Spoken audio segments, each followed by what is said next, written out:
যদি আমার জীবনে কেউ বলে সব থেকে আক্ষেপের যদি কোনো দিন থাকে বা এমন কোনো দিন যেটা আমি জীবনে সব থেকে বেশি রিগ্রেট করি, সেটা হচ্ছে সেই দিনটা যেদিন আমার এই বোন অভয়া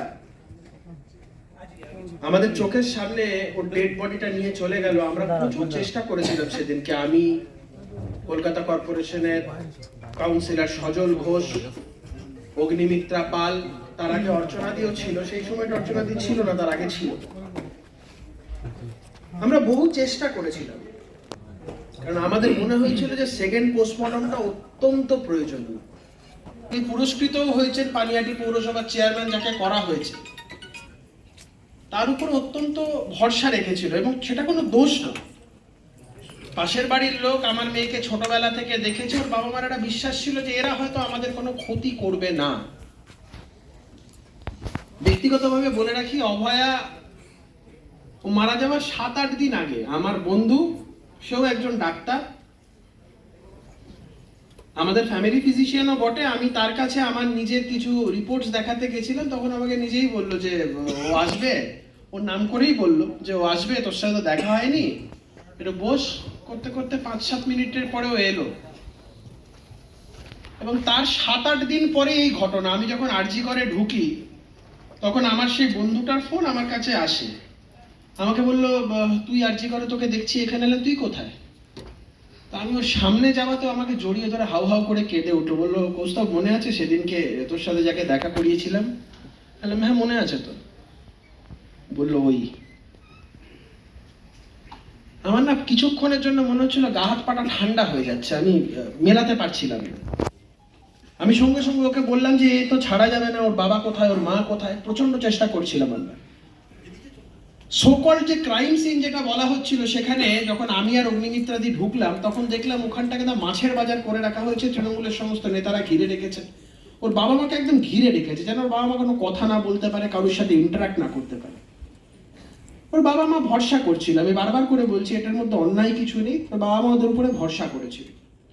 কিন্তু যখন যে মুহূর্তে ডেড বডিটা নিয়ে বেরোনো হচ্ছিল, সেই সিচুয়েশনে পুলিশের এই যে ওভার জিলাসনেস, সেটা দেখে ওর বাবা মা সন্দেহ হয় যে পুলিশ কেন এত অ্যাক্টিভ হয়ে যাবে। আমি আপনাদের এই কথাগুলো এই জন্য বলছি, কারণ বহু ক্ষেত্রে এই বিষয়গুলো হয়তো আপনারা অনেকে জানেন, জানেন না। বেশ কিছু রাজনৈতিক দলের নেতা নেত্রী আগুন পাখি বলে ওখানে নাকি বিশাল কিছু একটা করেছিল, কিচ্ছু করে। সেদিনকে আপনারা মনে করে দেখুন, বুদ্ধদেব ভট্টাচার্য সেদিনকে শবদেহ নিয়ে ওদের একটা যাত্রা ছিল, করে প্রায় 6টা-6:30টার দিকে এসে 15-20 মিনিট একটু চিৎকার চেল্লামিল্লি করা, তার মধ্যে 10 মিনিট ধরেই রাজ্যের প্রধান বিরোধী দলকে গালিগালাজ করা ছাড়া কিচ্ছু করে। তো এমত একটা সিচুয়েশন ওর বাবা মার দেখে সন্দেহ হয় যে কিছু তো একটা গন্ডগোল আছে। সজলদার সেই সময় আমার মনে আছে, প্রদীপ ঘোষ বর্তমানে উনি প্রয়াত, সব খুব ক্রিটিক্যাল অবস্থা। সজলদা ওখান থেকে বেরিয়ে বলে নার্সিংহোম থেকে ডাকছে, আমি যাই। অগ্নিদিও জাস্ট একটুখানি বেরিয়েছেন, আমিও জাস্ট হসপিটাল থেকে বেরিয়েছি, আমি গাড়ির ড্রাইভিং সিটে বসে জাস্ট গাড়িটা স্টার্ট দেবো, ওই মুহূর্তেই কাকুর ফোন আমার মোবাইলে যে আপনারা কোথায় আছেন, আপনারা কি একটু টালা থানার সামনে আসতে পারবেন? আমি টালা থানার সামনে গেলাম, সজলদাকেও ফোন করলাম, অগ্নিদিকেও ফোন করলাম, সবাই ঝড়ের গতিতে, তড়িৎ গতিতে ওখানে আমরা পৌঁছালাম।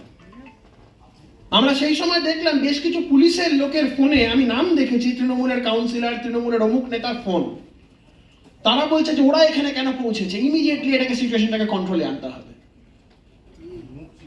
আমার বোনের একটা গাড়ি, সেই নিজে তার শখ করে কেনা একটা গাড়ি, ওদের যে গাড়িটা ছিল, ওর বাবা মাকে আমি বললাম যে সেই সময় আমরা পেছনে বট গাছের মতন যে লোকটা ছিল, যার নামটা না বললে সবটাই অধরা থেকে যাবে, সেটা হচ্ছে শুভেন্দু অধিকারী। বট গাছের মতন যে লোকটা প্রতিটা মুহূর্তে, মিনিটে মিনিটে মনিটর করে গেছে, প্রতিটা মুহূর্তে। বহু নেতা দেখেছি, এরকম নেতা দেখিনি, যে প্রতিটা মুহূর্তে কি করে কিভাবে করতে হবে প্রতিটা মুহূর্তে গাইড করে গেছে। শুভেন্দুবাবু সেই দিনকার বক্তব্য ছিল যে আমরা গোটা বিধায়ক দল নিয়ে রাজভবনে ঢুকবো, তোমরা ইমিডিয়েটলি এই বিষয়টাকে মনিটর করুন, বাবা মাকে নিয়ে রাজভবনে আসার ব্যবস্থা করো। কাকু কাকিমা এসেছেন আমাদের মধ্যে। সেদিনকে আমি গাড়িতে বসেও পড়েছিলাম ড্রাইভিং সিটে, কিন্তু আমাদের দুর্ভাগ্য ঠিক গাড়িটার পেছনে একটা পুলিশের প্রিজন ভ্যান লাগিয়ে দেওয়া হয় এবং পুলিশ দিয়ে এবং এলাকার বহু গুন্ডা মস্তান দিয়ে এলাকাটাকে ঘিরে ফেলা হয়। আর আমি, সজলদা, অগ্নিদি আর আমাদের কয়েকজন কতিপয় সিকিউরিটি, এর বাইরে কেউ নেই। এমত অবস্থায় কাকু কাকিমাকে এমন ভয় দেখানো চললো ফোনে, যা আপনারা না আসলেও ডেড বডি দাহ হয়ে যাবে। কাকু কাকিমার কিছু করার ছিল না সেদিন। আজকে যদি দ্বিতীয় পোস্টমর্টমটা হতো, situation would have been otherwise. কিন্তু আমি বলছিলাম না, আমার জীবনে যদি সব থেকে বড় একটা আক্ষেপের দিন যদি আমাকে কেউ বলতে বলে, আমি বলবো ওই দিনটা। আমি তারিখটা ইচ্ছা করে বলছি না, কারণ আমি তারিখটা মনে রাখতে চাই না। ওই তারিখটা আমি মনেই রাখতে চাই না। সেদিনকে পানিহাটি মহাশ্মশানের চিত্রটা দেখে মনে হয়েছিল যে রাষ্ট্র যদি ষড়যন্ত্র করে কি বৃহৎ আকারে সেটা হতে পারে। পানিহাটির বিধায়ককে ডোমের ভূমিকায় মনে হচ্ছিল, যেন ডোম ওখানকার দাঁড়িয়ে থেকে দায়িত্ব নিয়ে সপ্তাহটাকে তার শেষকৃত্য সম্পন্ন করেছে। আপনারা সবকিছু করতে পারেন, কিন্তু ওপরওয়ালা বলে একটা বস্তু আছে, এই চোখের জলের প্রত্যেক কটা দাগ নির্মল ঘোষ থেকে মমতা বন্দ্যোপাধ্যায়কে দিতে হবে।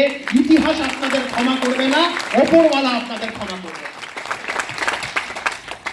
তার পরবর্তী পরিপ্রেক্ষিতে আমরা দেখেছিলাম পশ্চিমবঙ্গের সাধারণ মানুষের যে জনজাগরণ তৈরি হয়েছে। আমরা তো এর মধ্যে কোনো রাজনীতি করতে চাইনি বা রাজনীতি ঢোকাতেও চাইনি। পশ্চিমবঙ্গের মানুষ পতাকাবিহীন আন্দোলন করতে চেয়েছেন, পশ্চিমবঙ্গের মানুষ পতাকাবিহীন ভাবে রাস্তায় নামতে চেয়েছে। আমরাও সব জায়গায় নেমেছি, আমরাও তাতে সাড়া দিয়েছি।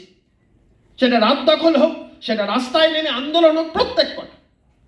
কিন্তু যখন পশ্চিমবঙ্গে ছাত্র সমাজের ডাকে নবান্ন অভিযানের ডাক দেওয়া হলো,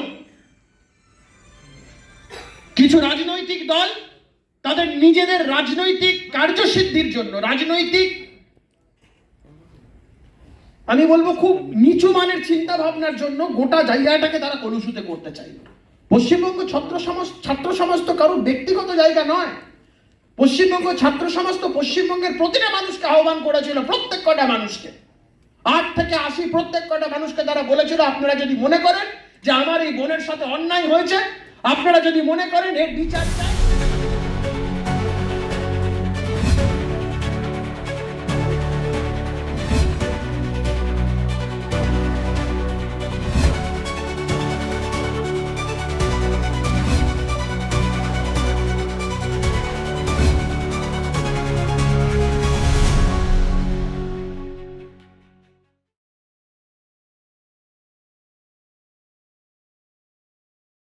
পাঠিয়েছেন। তাই ক্রোধী মমতা বিনীত গোয়েলকে পুরস্কৃত করেছে, সোমনাথকে চেয়ারম্যান করেছে, আন্দোলন ভেঙেছে। আন্দোলনকে অরাজনৈতিক তকমা দিতে গিয়ে রাজ্যের প্রধান বিরোধী দলকে আন্দোলনে ঢুকতে দেওয়া হয়নি। অভিজিৎ গাঙ্গুলির মতো একজন এক্স জাস্টিস উচ্চশিক্ষিত মানুষ অরাজনৈতিক প্ল্যাটফর্ম থেকে সাংসদ হয়েছেন, তাকে গো ব্যাক ধ্বনি দেওয়া হয়েছে। অগ্নিমিত্রা পাল দলীয় কার্যালয়ে যাচ্ছিলেন, ওনাদের কাছে যাননি, তাকেও গো ব্যাক ধ্বনি দেওয়া হয়েছে। সব করিয়েছেন কে? এই মমতা বন্দ্যোপাধ্যায়। তাই এই লড়াইটাকে ঠিক জায়গায় নিয়ে যেতে হবে, নড়িয়ে দিতে হবে। হ্যাঁ, নিশ্চিত শান্তিপূর্ণ থাকবে, কেউ কিচ্ছু আনবেন না। প্রমাণ করে দিয়েছেন এই বলরাম বাবু। দাঁড়ান একটু, বলরাম বাবু গত বছর নেটিজনদের কাছে তিনি গোটা ভারতবর্ষ, গোটা পৃথিবীতে সবার কাছে জাতীয় পতাকাটা নিয়ে একা ওই জল কামানের তোড়, এত তোড়ের সামনে উনি এই গেরুয়া বসন পরা উচ্চ শিক্ষিত একজন শিক্ষক ছিলেন, একজন প্রাইভেট টিউটার। প্রচুর মানুষকে, ছাত্রদেরকে তিনি তৈরি করেন নীরবে নিভৃতে। তিনি তার লড়াইটা দেখেছেন। যারা জেলে গেছিলেন অনেকে এখানে এসেছেন, একটু দাঁড়াবেন, হাত তুলবেন। যারা জেলে গেছিলেন অনেকেই এসেছেন, প্রায় 100 জন মতো এসেছেন। আসবেন তো এবারে? যদি জেলে নিয়ে যায় ভয় নেই তো? একদম শান্তিপূর্ণভাবে আসবেন, আসবেন। একটা ফুলের পাপড়িও যেন কারোর পকেটে না থাকে। আপনাকে বলি বিচার, we want justice only, no Suvendu here, only we want justice. এই লড়াই বাংলার আপামর মানুষের লড়াই। এই লড়াই ব্যক্তির নয়, রাজনীতির নয়, পতাকার নয়, ভোটের নয়, ধর্মের নয়, সম্প্রদায়ের নয়। এই লড়াই বাংলার সবার লড়াই। আমি আপনাদের হ্যাটসঅপ করি, প্লিজ যাও। এটাই তো বাঙালি। আমার লজ্জা লাগলো, প্রদীপ মজুমদার বলে একজন মন্ত্রী, তিনি আজকে একটা এক স্যান্ডেলে দিয়েছেন, তোলাবাজ ভাইপো মমতা ব্যানার্জি, তাকে বলেছেন নেতাজি অভিষেক ব্যানার্জি। ভাবা যায় কোথায় অধঃপতন। আরে ভাই, এক্সে লিখেছেন প্রদীপ মজুমদারের মতো লোক। অজিত পাঁজা দীর্ঘদিন ধরে সঙ্গী ছিলেন, কিন্তু এদের পরিবর্তন দেখছি কি সাহস। এর আগে নির্মলবাজি বলেছিলেন লক্ষ ছাপাচ্ছি। আমরা 10 দিন ধরে rail station, bus station, office, আদালত, স্কুল, ইউনিভার্সিটি, এমন কোন জায়গা থাকবে না আমরা এই আবেদন পৌঁছে দেব। আমাদের ছাত্র সমাজ, ছাত্রী সমাজ, এদেরকে দিয়ে আবেদন পৌঁছে দেব। ধর্মতলা অভিযানে ডিম ভাতের যত হোর্ডিং, তার 4 গুণ হোর্ডিং লাগবে।